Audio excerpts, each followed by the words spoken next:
CEP, Centro de Estudos e Pesquisas Espíritas, através do seu projeto Data Vídeo, apresentando Espiritologia.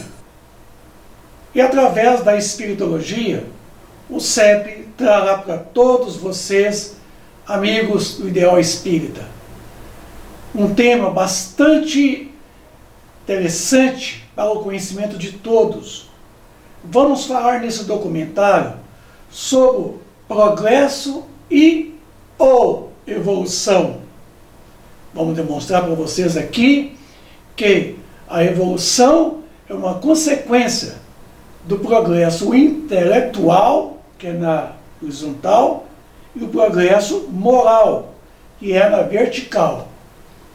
A questão é progredir assim e acima.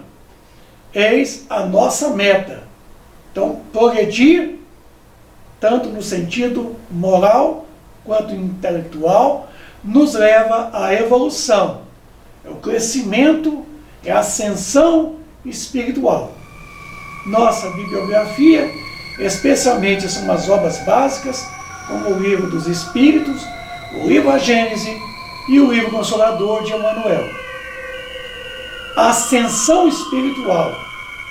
O que é ascensão espiritual?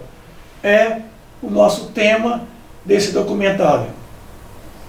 Aqui nós podemos verificarmos como se deu a evolução do princípio espiritual que nós somos e do princípio material de que nós detemos.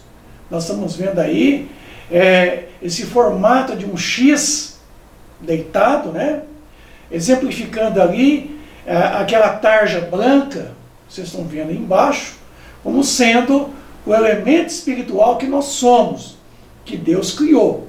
E a tarja amarela, de cima para baixo, é o elemento material de que Deus criou também e de que nós detemos. Eu não vou entrar em detalhes aqui, porque é muito complexo.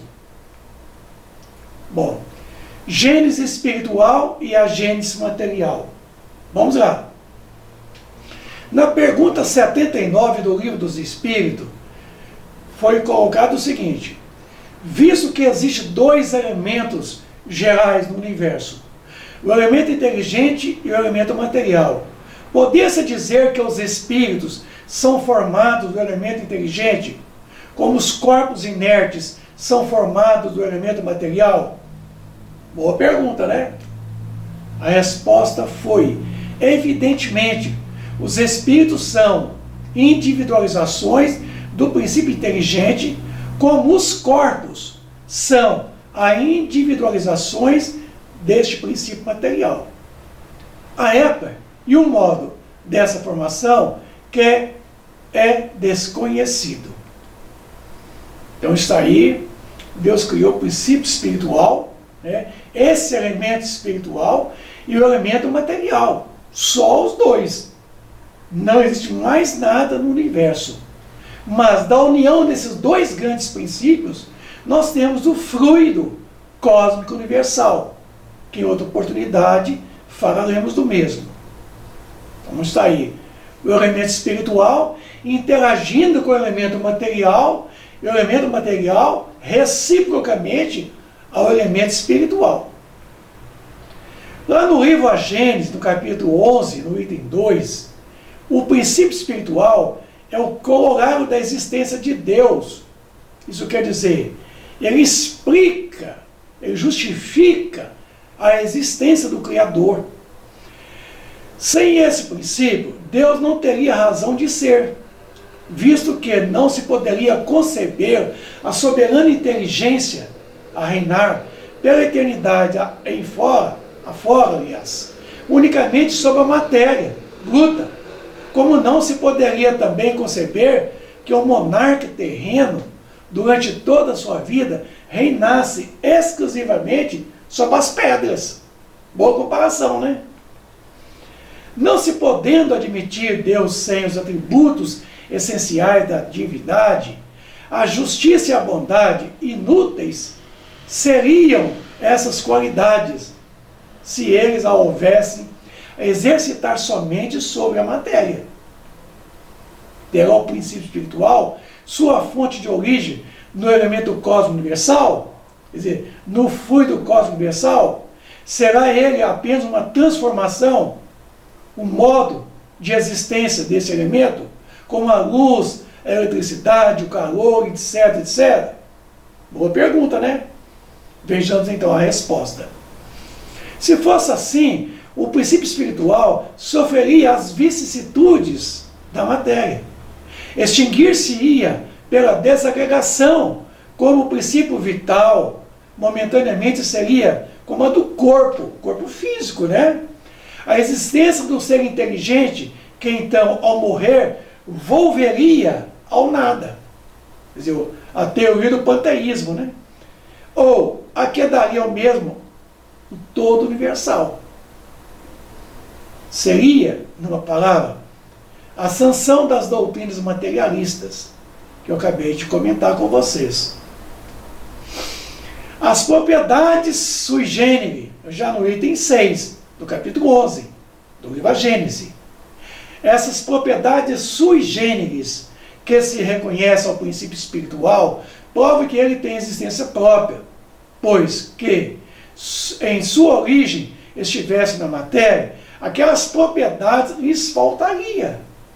Desde que a inteligência e o pensamento não podem ser atributos da matéria, chega-se remontando dos efeitos à causa.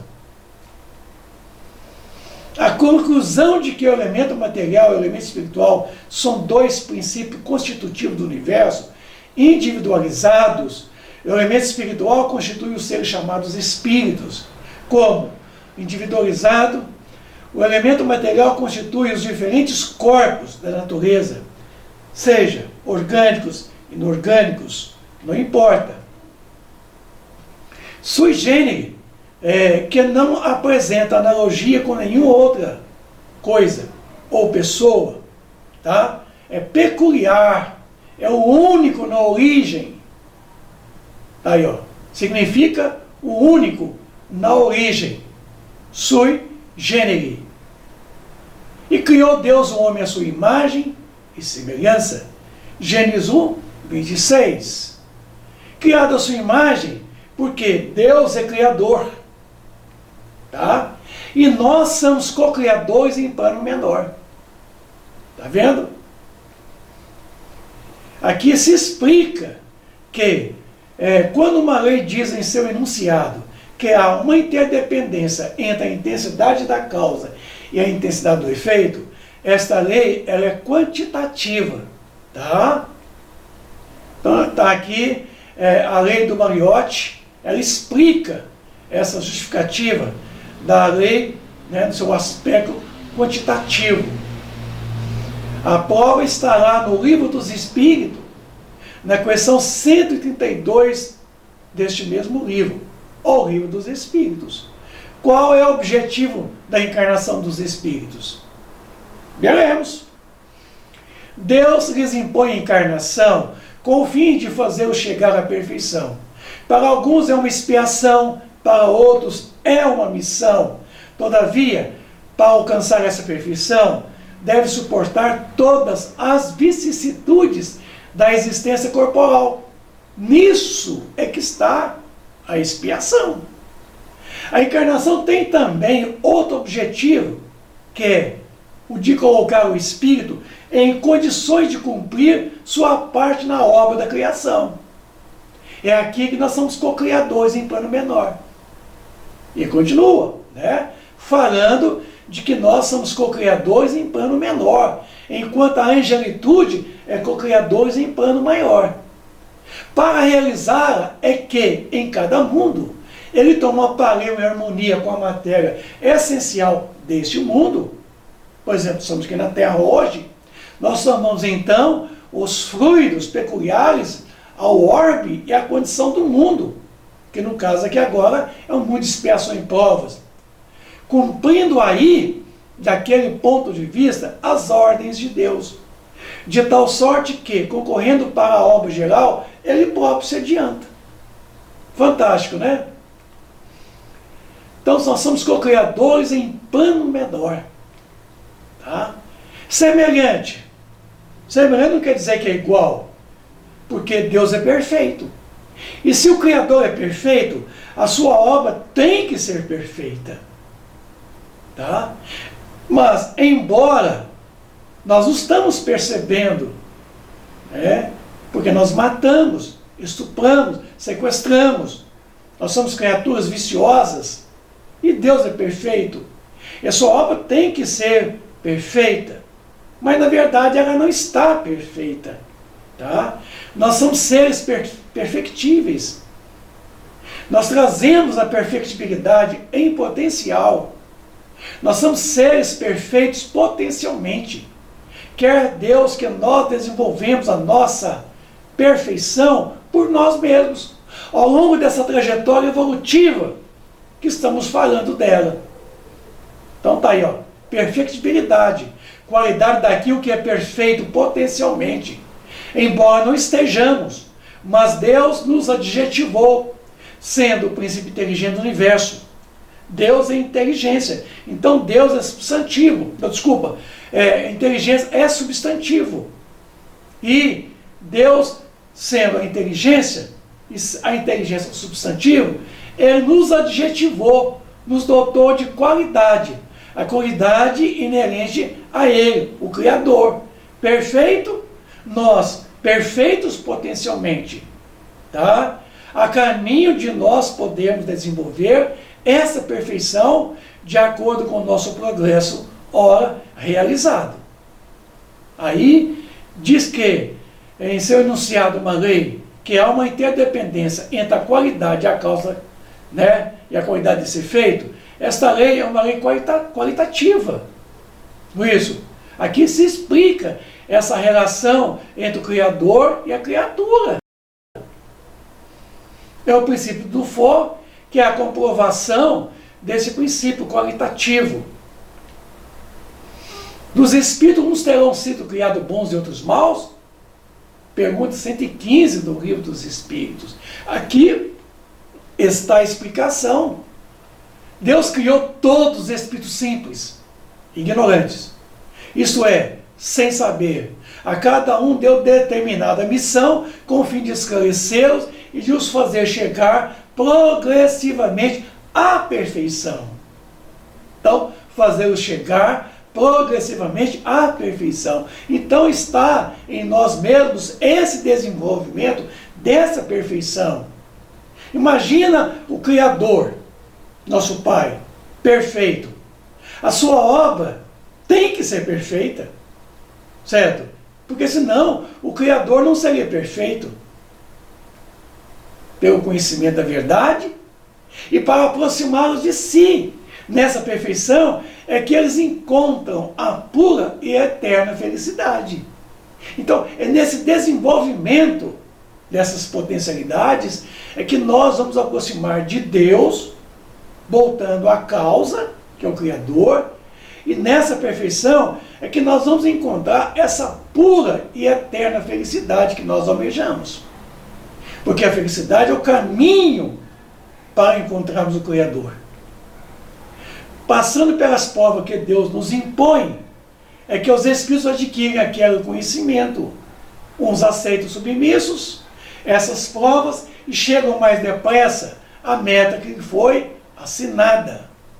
Outros só suportam murmurando, retrucando, revoltados, E pela falta deste modo incorre, permanece afastado da perfeição e dessa prometida felicidade. Espíritos endurecidos, recalcitrantes, rebeldes, pirracentos. Eu acho fantástico essa expressão de Jesus, que está lá no Evangelho segundo o Espiritismo, seu capítulo 17, no item 1. Lá está assim: sede, vírgula, pois, vírgula, vós outros, vírgula, perfeitos, vírgula, como o vosso Pai Celestial é perfeito. Ele usou o verbo no imperativo, sede, pois vós outros, perfeitos, sede. O verbo está no imperativo. Não como tem discutir, não. Aqui só tem um caminho. É a frente. A frente é acima. Então, quer dizer, diz que nós já trazemos essa perfeição. Só que nós devemos, certo, desenvolver essa perfeição. E ele afirma, sede perfeitos como o vosso Pai Celestial é perfeito. O vosso Pai Celestial é o Pai que nós concebemos. É o Pai que nós imaginamos. É o Pai que nós temos uma impressão dele. Perfeito tanto quanto ele. Aí é muito importante falar que no ato da criação, o elemento espiritual, o elemento material, um dado momento, vão chegar a um dado progresso do desenvolvimento do princípio inteligente e das transformações do princípio material, de que esse princípio inteligente do universo se torne espírito. E para ele, os seus atributos, como, por exemplo, o instinto, a razão, a vontade própria, o pensamento contínuo, o livre-arbítrio e o senso moral. Tá? Está na pergunta 607A do Livro dos Espíritos. O princípio inteligente passa por uma transformação e se torna espírito. E para ele, o descortinar da consciência do seu futuro, a responsabilidade dos seus atos. E aí vem os atributos, que são aquilo que é próprio do espírito. Né? Olha, o livre-arbítrio e a responsabilidade. É a liberdade que nós temos na escolha. Que direção a tomar? Caminho do mal? Caminho do bem? É o nosso livre-arbítrio que nos dá essa liberdade. Qual direção tomaremos? A escolha é nossa. Tá? É o nosso livre-arbítrio. Somos nós árbitros de nós mesmos. Somos nós que deveremos, ao mesmo instante de estar na condição de árbitros, policiarmos os nossos comportamentos, nossos pensamentos, nossas ações, nossos atos. Certo? Quando um corpo exerce uma força no outro, esse sempre exerce no primeiro uma força que tem a mesma direção, módulo e sentido contrário à primeira. É a terceira lei de Newton. É a lei de ação e reação. Quer dizer, quando um corpo exerce uma força sobre o outro, esse exerce no primeiro uma força que tem a mesma direção, só que é em sentido contrário. Tá? Mas com a mesma intensidade. Está aí o princípio da ação e reação. Aí está voltado às leis físicas, às leis químicas e às leis morais. Tá? Para cada ação, há sempre uma reação igual e oposta. Quer dizer, com a mesma intensidade. Aí está a explicação dessa lei de ação e reação, tá? Que nós vamos transformar ela em lei de causa e efeito. Tá? Ela está diretamente ligada à lei de ação e reação, à lei de causa e efeito. Quando o foguete sobe, levando toneladas de peso a alturas descomunáveis, né? Como é para fora da nossa atmosfera, para a Lua, até o planeta Marte, como já chegou as sondas espaciais, este foguete, ao arrancar do chão, precisa de uma força enorme. Então, ele tem esse empuxe, quer dizer, essa força que empurra para baixo, ao mesmo instante, o empurrando para cima, o objeto, que é o foguete. Está aí, ó. O empuxo, vocês estão vendo aí, ó. Empurrando, certo? Aliás, a saída dos gases empurrando atrás, ao mesmo instante o objeto sendo lançado para frente. Em um foguete, os gases quentes resultantes da queima do combustível são ejetados violentamente e disso resulta uma reação sobre o foguete, impulsionando-o para frente. Então, há uma ação e uma reação ao mesmo instante. Em um foguete, os gases quentes resultam, né, desse empuxo, tá, e dessa saída de gases, fazendo com que o objeto seja lançado à frente. E ao mesmo instante, uma força joga para trás e para frente. Então, primeiro é a força para trás. Como consequência, joga o objeto para frente. É o chamado empuxe do foguete. Essa é a ação e reação. Ela está predominantemente sobre o princípio material, sobre toda a matéria, sobre todo o elemento material do universo. A lei de ação e reação. Mas essa lei, ao ser aplicada sobre nós, o comportamento, nossos pensamentos, palavras e ações, ela tem que ser modificada. E vamos ver aqui. Chamamos ela então de lei de causa e efeito, que está assentada em cima do princípio da ação e reação, que age nas leis físicas, nas leis químicas, nas leis biológicas e nas leis morais, que regulam o comportamento do espírito. Então a lei de ação e reação, ela age sobre o nosso comportamento também, sobre os nossos pensamentos, palavras, ações, atitudes. Viu? Então, lei de causa e efeito. Por quê? Porque nós temos atributos. Nós temos a vontade própria, quer dizer, nós temos a liberdade da escolha. Nós temos o pensamento contínuo. E nós temos o que? A razão, que é a inteligência reflexiva. O instinto é uma inteligência mecânica, mas a razão, ela é reflexiva. Mas nós temos o livre-arbítrio, que é a liberdade no ato da escolha. Em contrapartida, o senso moral, que é o juízo de valor. Então, nós temos aí o chamado determinismo divino, que é essa força, essa lei do amor, que impera sobre as leis físicas, as leis químicas e as leis biológicas. Então, o determinismo divino são essas leis que fazem com que o princípio inteligente do universo, ele progride, né, pelas suas transformações, tá? Ele vai progredindo.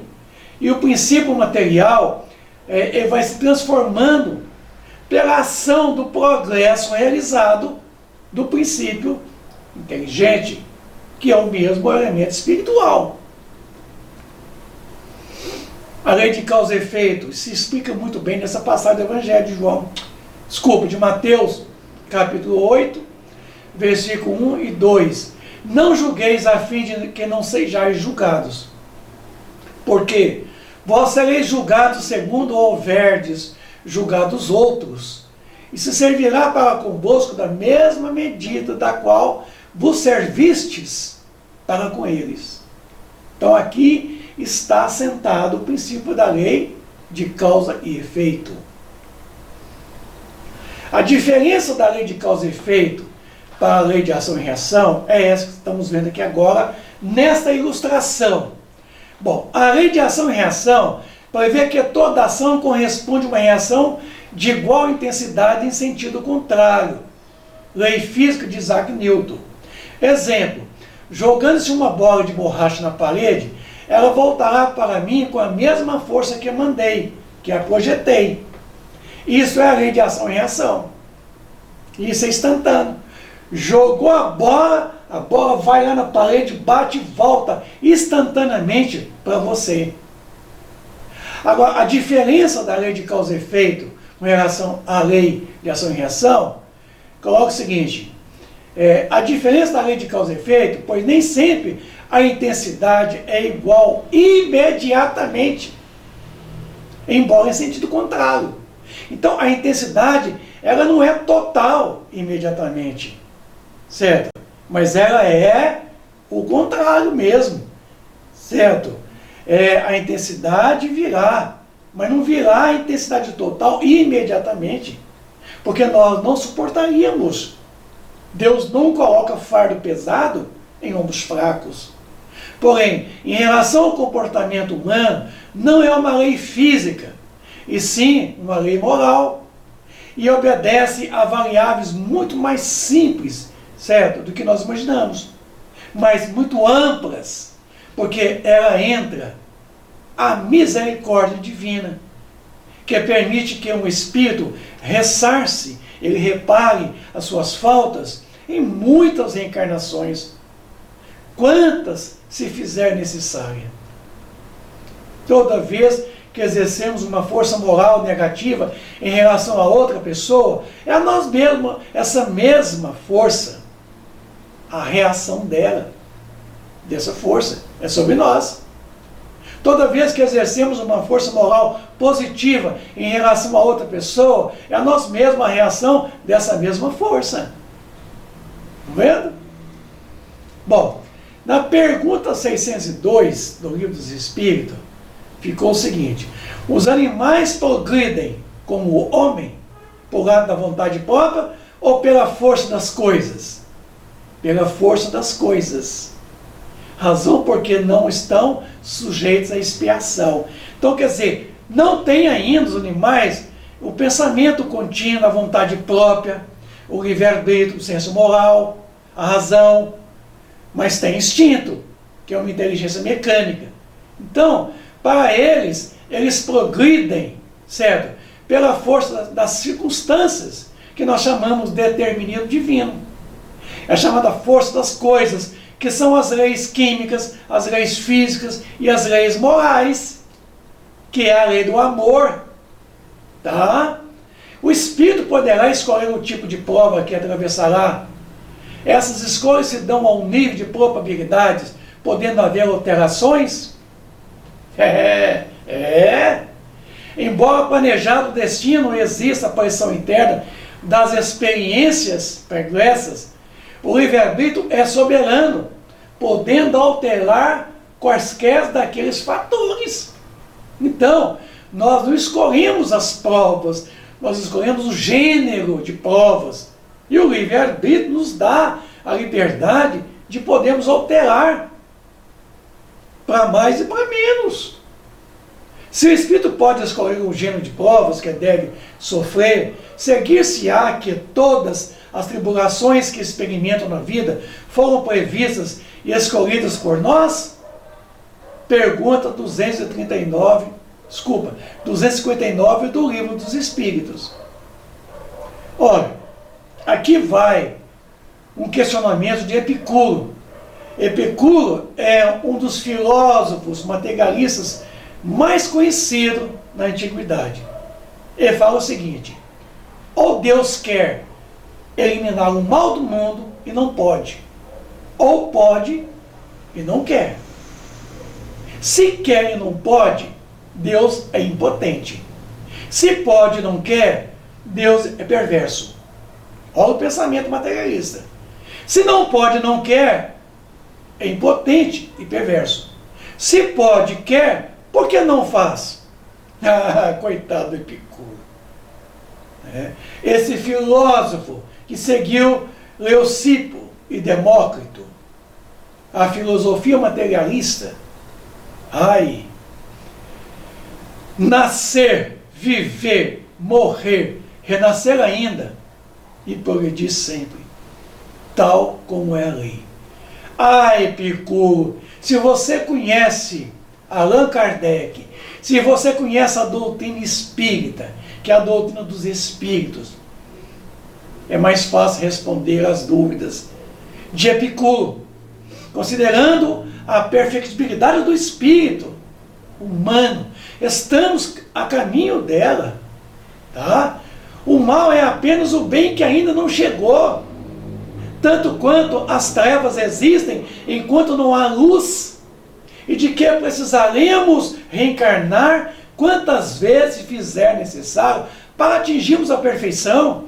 Ô, senhor Epicuro, você deveria ter conhecido a lei da reencarnação, a lei do progresso. Você não faria essa crítica ao Deus Criador, achando que ele é o quê? Ele é perverso?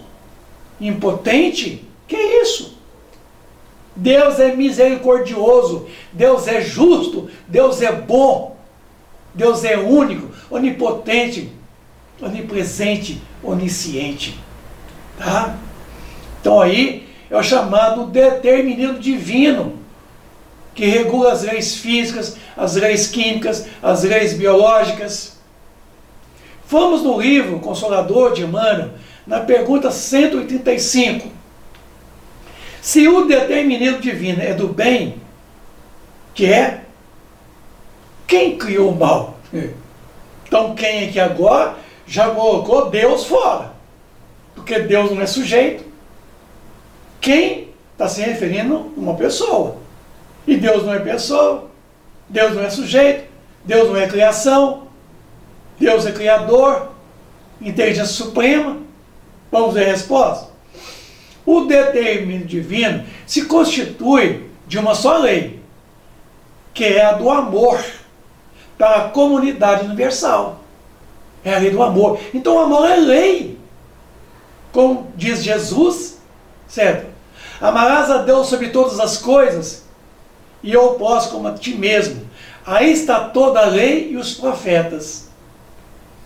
Todavia, confiando em si mesmo, mais do que em Deus, o homem transforma a sua fragilidade em foco de ações contrárias a essas mesmas leis, efetuando, deste modo, uma intervenção indébita na harmonia divina, que está em si e no universo, com o Criador. Eis aí o mal.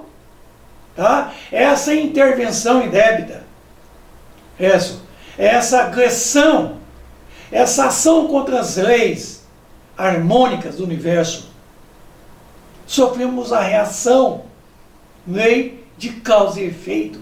Eis aí o mal. Urge e urge recompor os elos sagrados dessa harmonia sublime. Eis o resgate. É resgatar, é fazer de novo. Oh, sou Epicuro, aqui está a justiça de Deus, a sua misericórdia, em dar a nós a oportunidade, nós podemos refazermos de novo tudo que nós não podemos fazer corretamente da primeira. Deus nos dá tantas oportunidades. Vede, pois, que o mal, essencialmente considerado, não pode existir para Deus, em virtude de representar um desvio do homem, tá? Sendo zero na sabedoria e na providência divina. Então Deus não criou o mal é uma ausência do bem. É a partir do momento que nós não concorremos para a prática do bem, estamos concorrendo para a prática do mal, porque o mal não existe. Ele é uma ausência, é o bem que ainda não chegou. Não atingimos ainda o bem na sua plenitude. O Criador é sempre o Pai generoso e sábio, justo, amigo, considerando os filhos transviados como incursos em vastas experiências, mas como Jesus e os seus prespostos são seus cooperadores divinos, vieram em todos os tempos da humanidade. Jesus veio presencialmente há 2000 anos atrás, e eles próprios instituem as tarefas contra o desvio das criaturas humanas. Focalizam os prejuízos do mal com a força de suas responsabilidades educativas, a fim de que a humanidade siga retamente no seu verdadeiro caminho para Deus. Então os Espíritos nos instruem, nos trazem um ensinamento. O Evangelho de Jesus é justamente esse legado que nos instrui a seguirmos o caminho do bem, realizarmos a harmonia com essas leis que estão na nossa consciência, em nós mesmos. Aí, ó, lei de causa e efeito, a cada um segundo as suas obras. Mateus 16, versículo 27. É como o bumerangue. Bumerangue, você joga ele vai lá e volta em você. Assim é a lei de causa e efeito. Todas as nossas ações recaem sobre nós, certo? Elas agem de conforme a direção que nós damos, reagindo sobre nós com a mesma intensidade, não imediatamente, mas vem com intensidade paulatina. A intensidade, ela é, de certa forma, fragmentada, ela é dividida, porque a gente não suportaria a reação, porque as nossas ações são tão graves, são fortes, certo? Quando nós reagimos em relação aos outros, agimos em relação a eles, essa reação, ela volta a nós, porque para cada atitude, certo? Corresponde o quê? Uma reação. É essa lei de causa e efeito. Então, nós criamos o nosso autodeterminismo pelo instinto, a razão, pelo pensamento contínuo, a vontade própria, o livre-arbítrio, o senso moral, nós elegemos para nós somos objeto e o quê? E causa ao mesmo instante. Viu? Então, eu sou causa e eu sou objeto ao mesmo instante. Então, eu sofro a reação dessa mesma causa. Então, eu crio para mim o autodeterminismo. Eu determino para mim as reações de minhas ações, que recai sobre eu mesmo, a mais ninguém. Então, todo bem que eu faço a outrem é a mim mesmo, esse mesmo bem. Mas todo mal que eu faço a outrem é a mim mesmo, esse mesmo mal. Lei de causa e efeito. A cada um segundo as suas obras. Então, não é a cada um segundo a sua posição econômica, política, social, cultural. É atitude, é obra, é ações. Para entendermos isso melhor, eu vou usar alguns gráficos muito ilustrativos. Progresso intelectual, a tarja amarela. Tá?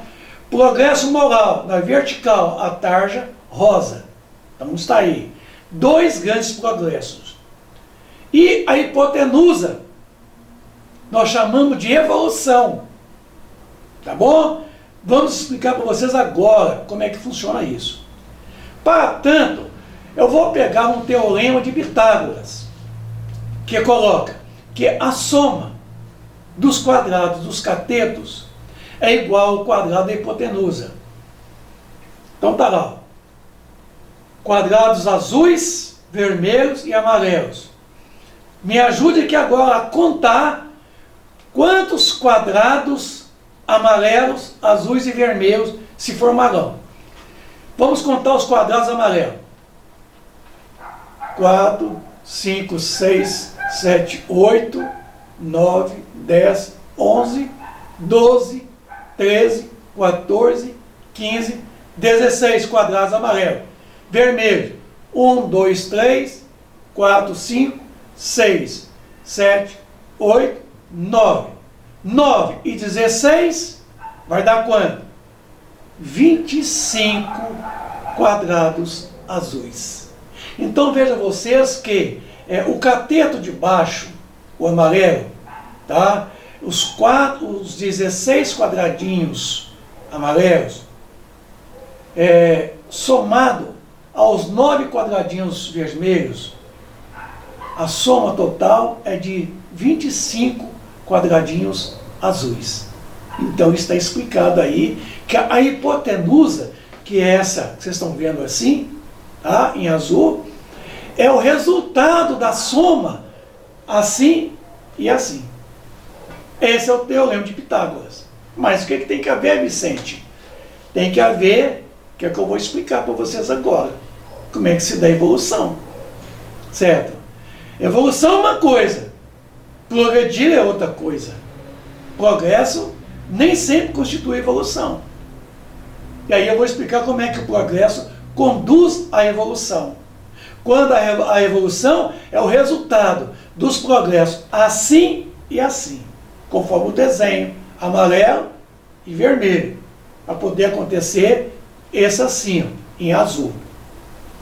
Então está aí o progresso intelectual, é na horizontal. Tá? Então tá lá, ó.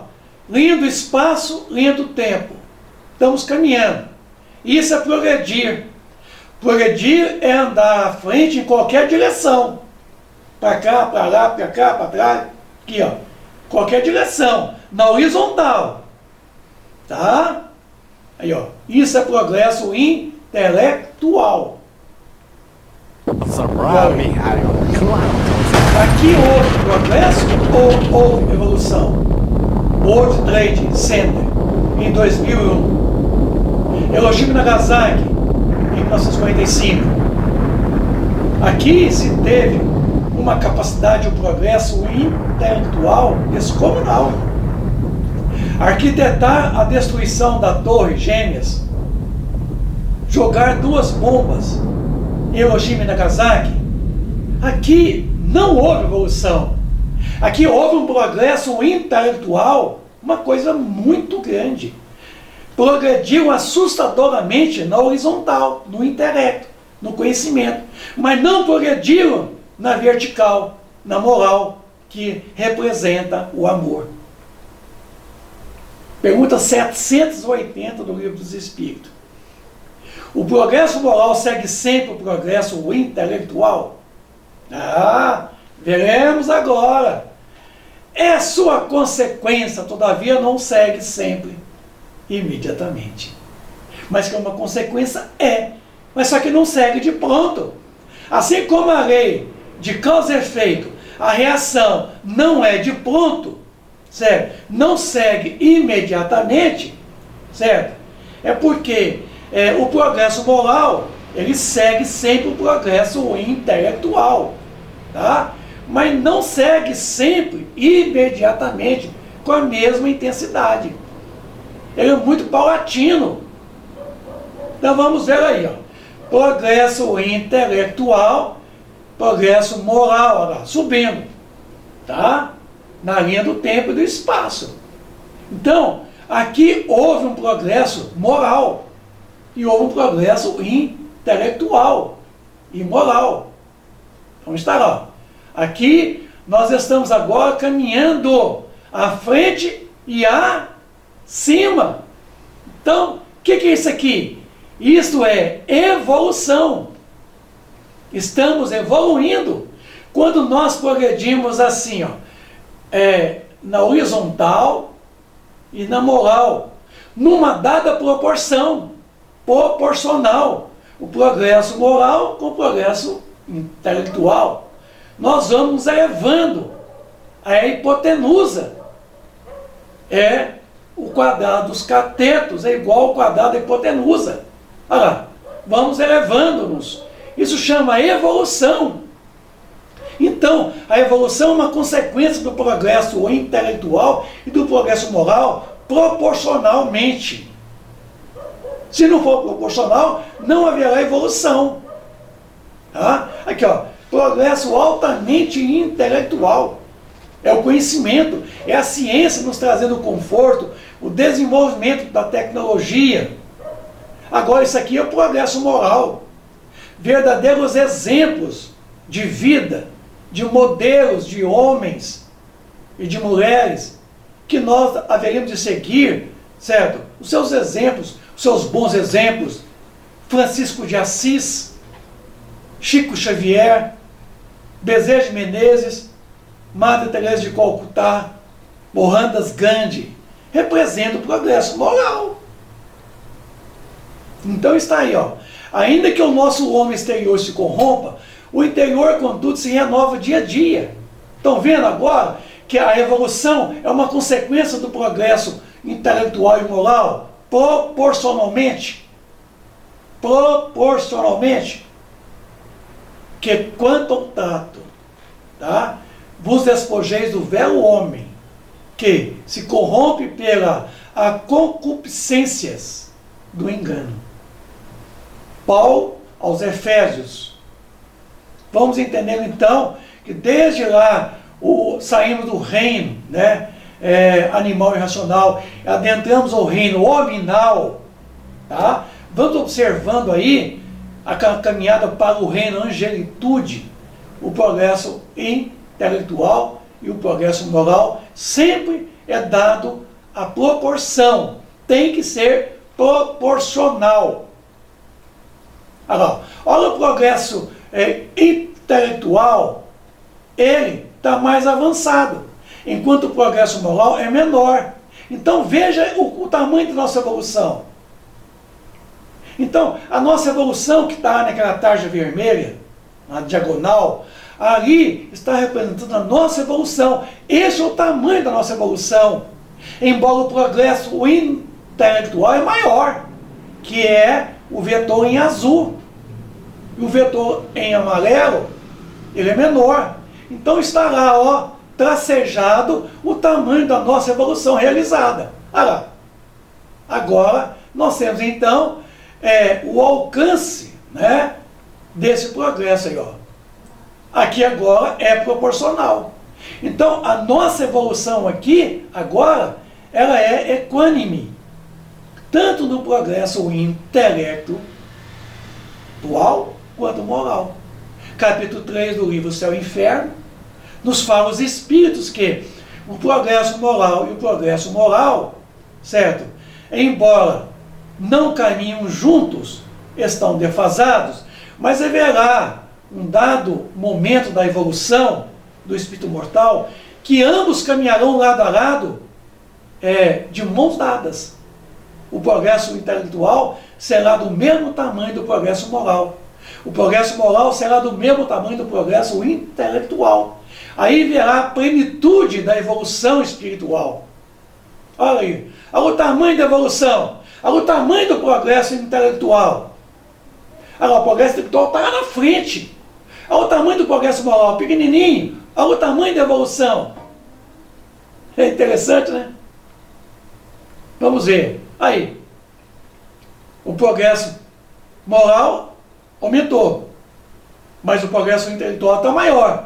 Mas olha o tamanho da evolução. O que determina a evolução, meus amigos, é justamente a verticalização pela lei do amor. Porque o amor é lei. São leis. Como diz a pergunta 135 do livro Consolador, que ainda há pouco nós falamos dela. Certo? Essa lei maior é a lei do amor, que é o determinismo divino, que faz com que o princípio espiritual que nós somos, certo? Nós vamos progredindo pelo desenvolvimento. Enquanto o elemento material, que é o princípio material, se transforma pela ação do progresso do princípio espiritual que nós somos. E o princípio material se transforma. Isso tudo é o determinismo divino, é a lei do amor. Então, somente o amor é capaz de nos verticalizar e de nos proporcionar a evolução. Enquanto nós não vivemos a evolução, não haverá, certo? Enquanto nós não praticarmos o amor, vivemos o amor, não haverá o progresso moral, não haverá evolução, haverá somente progresso intelectual, que é o conhecimento. Está aí, ó. Progredir é caminhar à frente em qualquer direção. Evoluir é caminhar à frente e acima. Vamos ver as ilustrações? A ascensão espiritual, os motos vorticosos. Ó, estamos caminhando à frente, tá? Em qualquer direção, mas sempre acima, ó. Chegamos no ápice do progresso moral. Isto é ascensão espiritual. Isso é evolução. É à frente e acima. Isso é amor. Somente o amor é capaz de fazermos isso. Nos fala Emmanuel de que a ascensão espiritual se dá pelas duas asas do espírito. A do conhecimento, tá? E a do amor, que constitui a sabedoria. Então, uma ave, um pássaro, ele dá conta de voar somente com uma asa? Tem jeito? Tem jeito de um pássaro voar com uma asa só? Então, um pássaro para voar, para ascensão, para subir, ele necessita de duas asas. O espírito tem duas asas, comparadamente, analogicamente, que é a asa do conhecimento, que é a asa do progresso intelectual, está lá, aqui, ó. E a do amor, olha lá. A ave vai subindo quando ele bate as duas asas, na mesma proporção, no mesmo ritmo. Porque se for só uma asa só, ele não sobe. Se for só uma asa quebrada, ele não sobe. Tem que bater as duas asas numa completa harmonia, uma em relação à outra, para a ascensão do próprio espírito. Olha lá. Atingindo a plenitude. Isso chama-se evolução. Viram agora a diferença entre o progresso e a evolução? Como que o progresso intelectual pode conduzir ao progresso moral? 780A do Livro dos Espíritos. Está lá. Fazendo compreensíveis o bem e o mal. O homem desde então pode escolher desenvolvimento do livre-arbítrio, acompanha o da inteligência e aumenta a responsabilidade dos atos. Então, é distinguindo o bem do mal, é que nós realizamos o progresso, certo? Então nós podemos escolher, entre a nossa liberdade da escolha, nós temos em contrapartida o senso moral. Então, o livre-arbítrio, ele sempre acompanha o desenvolvimento da inteligência. E, paulatinamente, e consequentemente, ele aumenta a responsabilidade dos nossos atos. Quanto mais conhecedores nós somos, mais responsáveis nós haveríamos de ser, se é que não somos. Mas que tem que ser, tem. Muito se pedirá a quem muito recebeu. Sabe? 780b. Como é neste caso aqui, muitas vezes, sucedem seres, né, os mais instruídos, os mais pervertidos também, o progresso completo constitui o objetivo de todos os povos. Porém, como os indivíduos só passo a passo o atingem, tá? Enquanto não se lhes haja desenvolvido o senso moral, pode mesmo acontecer que se sirva da inteligência para a prática do mal, conforme eu mostrei ainda há pouco. A Torres Gêmeas, nos Estados Unidos, e a guerra, onde jogou 2 bombas atômicas no Japão, Hiroshima e Nagasaki. Houve ali um progresso intelectual, mas não houve o senso moral para discernir as consequências daquelas ações tão nevastas. Pode mesmo acontecer que se sirvam da inteligência para a prática do mal, conforme foi demonstrado no vídeo. O moral e a inteligência são 2 forças que só com o tempo chegam a equilibrar-se. Muito importante, né? Então está aí, ó. São as provas, são as nossas expiações, isso. Então é o seguinte, sendo a expiação, a reparação tanto no passado quanto no presente, tá? Pois há causas anteriores e há causas atuais das aflições, conforme está no capítulo 5 do Evangelho segundo o Espiritismo. Tá? As provas, nós podemos dizer que elas são antes, certo? Nós temos no presente os fatos, os acontecimentos. A expiação é o depois, do cometido os atos, viu? Então, depois de cometidos os atos, nós temos que expiar. Então, o fato é o presente, tá? O antes são as provas que nós temos para o nosso crescimento espiritual, para nós superarmos a nossa condição de inferioridade, de ignorância. Mas nós sucumbimos nas provas muitas vezes. Precisamos reparar. Por quê? A expiação é depois. É pegar o que plantou, é colher, certo? O que plantou. Então é depois a expiação. Então podemos concluir que as provas é antes do fato consumado. Tá? A expiação sempre virá depois das ações criminosas, exigindo reparações que inicia com arrependimento, tá? Redenção, passando pela expiação, retificação espiritual, e acertando pela reparação. Viu? Ficou interessante, né? Arrepende, expia e repara. Muito importante, não é? Presente, ó, fatos. Agiu? Certo?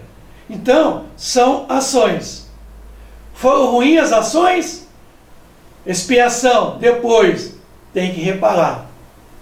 As ações foram boas. Certo? São momento, são provas. As reações serão o quê? Salutares, saudáveis, harmônicas. Então, não precisar de reparação. Com relação ao passado, é aprimoramento. Aí só haverá aprimoramento.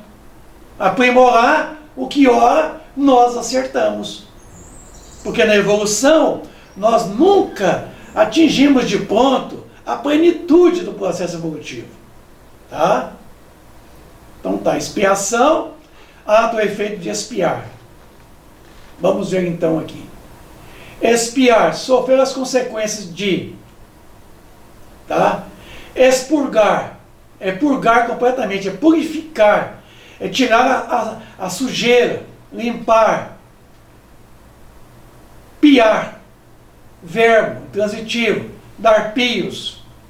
Então vamos ver lá. Dicionário etimológico, tá? Nova Fronteira. Tá, expiar, verbo, remir, a culpa, cumprindo a pena, pagar. Do latim expiare, expiação. Então tá lá. Expiar, tá? É remir a culpa. Tá lá. É ex, elemento de composição. Tá? Ex quer dizer o quê? Fora. Fora de. Certo? O afixo. Ex. Então tá lá. Pio. Tá? É lá. Elemento de composição do grego. Pion. Pus. Que se documenta em você. Introduzir na linguagem científica internacional a partir do século tal. Então, o pio quer dizer pus, impureza, sujeira, certo? Piar é dar pios.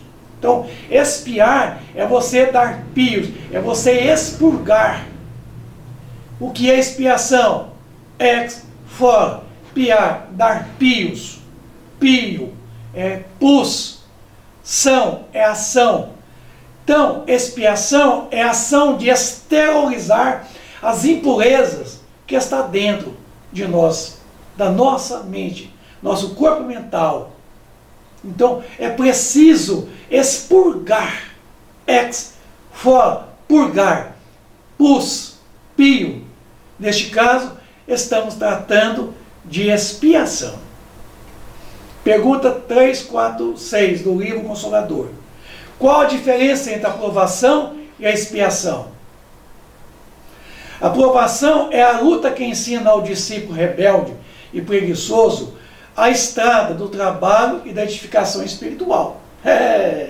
Então a aprovação é a luta que nós travamos, nos ensinando nós, certo? A estrada do trabalho para a nossa edificação espiritual. Porque nós somos discípulos rebeldes, nós somos discípulos preguiçosos.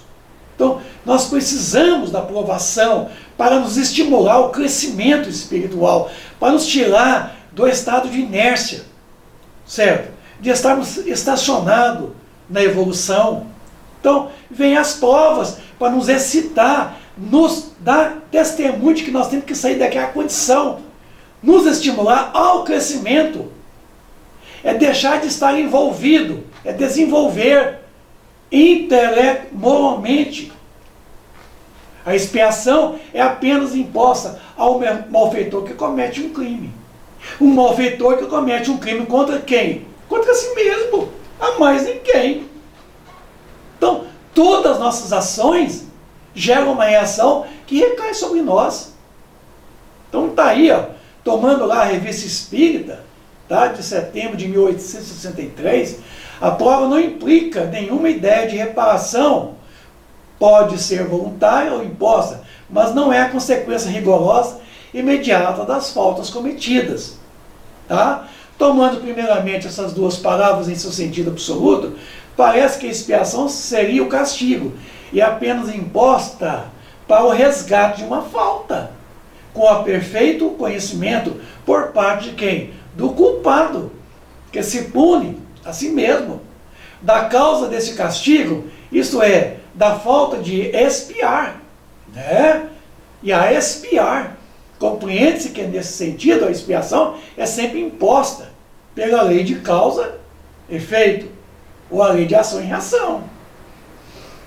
A prova é um meio de constatar o estado de uma coisa, para reconhecer se é de boa qualidade. Assim submete-se a uma prova um cordame, uma ponte, uma peça de artilharia, não por causa do seu estado anterior, mas para se certificar que estão adequadas ao serviço para o qual foram destinadas. Do mesmo modo, e por extensão, chamarão de provas da vida ao conjunto de meios físicos ou morais que revelam a existência ou ausência de qualidades da alma, que estabelecem sua perfeição ou os progressos por ela feitos por esta perfeição final. Então isso aí. Parece, pois, lógico admitir que a expiação, propriamente dita, no sentido absoluto do termo, ocorra na vida espiritual, após a desencarnação ou a morte corporal, que possa ser mais ou menos longa, mais ou menos penosa, conforme a gravidade dos atos, das faltas, mas que é completa no outro mundo e termina sempre por um ardente desejo de obter uma nova encarnação, durante a qual as provas escolhidas ou impostas deverão ensejar à alma o progresso para a perfeição que as suas faltas anteriores lhes impediram que fossem realizadas. Assim, pois, não convém admitir que haja expiação na terra, nem mesmo que possa existir excepcionalmente, porque seria preciso admitir também o conhecimento das faltas punidas. O que está dizendo? Ora, esse conhecimento só existe na vida do além-túmulo. A expiação sem tal conhecimento seria uma barbárie inútil, e não se conciliaria nem com a justiça e nem com a bondade de Deus. Então, é na condição da erraticidade é que nós podemos reavaliar nossas faltas, certo? E percebemos o tanto que nós erramos com nossos atos. E numa nova existência, retornarmos à gleba terrena pela reencarnação para realmente expurgar aquilo que está a nível de pano material. Mas em outra existência corporal e outra existência espiritual, a gente continuaria o expurgo na condição da erraticidade. É tanto aqui quanto no mundo espiritual. Só que aqui se dá de forma diferente. Tá? Durante a encarnação não se pode conceber senão provas. Porquanto, sejam quais forem os males e as tribulações da terra, é impossível considerá-los como podendo constituir uma expiação suficiente para as faltas de qualquer gravidade. É possível imaginar que um culpado entregue à justiça dos homens estariam bem punidos e se condenassem a viver com mais infeliz das criaturas? Não exageremos, pois, a importância dos males deste mundo para nos concedermos o mérito de havermos suportado. A prova consiste mais na maneira pela qual os males foram suportados, foram superados, do que na sua intensidade, que na felicidade terrena é sempre relativa a cada indivíduo. É de acordo com o que se fez no passado. Os caracteres distintivos da expiação e da prova são que a primeira é sempre imposta. A sua causa deve ser reconhecida por aquele que sofre, enquanto a segunda pode ser voluntária, isto é, escolhida pelo Espírito, ou mesmo imposta por Deus na falta escolhida. Então, nesse caso, quer dizer que toda expiação necessariamente é uma prova, mas nem toda prova constitui-se uma expiação. Além disso, ela pode ser concebida perfeitamente sem causa conhecida, visto não ser necessariamente a consequência das faltas passadas. Numa palavra, a expiação cobre o passado, a prova abre o futuro. Porque o crescimento nosso está nas provas. Viu? Não tem crescimento na expiação.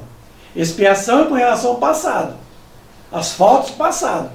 É acertar o passado. É trazer aquilo que não foi feito no passado corretamente, fazer de novo agora no presente. Nisso tudo, estamos reparando o que outrora foi mal feito, no presente. Então, a expiação cobre o passado e as provas não abrem daqui para frente o futuro. A expiação implica necessariamente a ideia de um castigo mais ou menos penoso, resultado de uma falta cometida.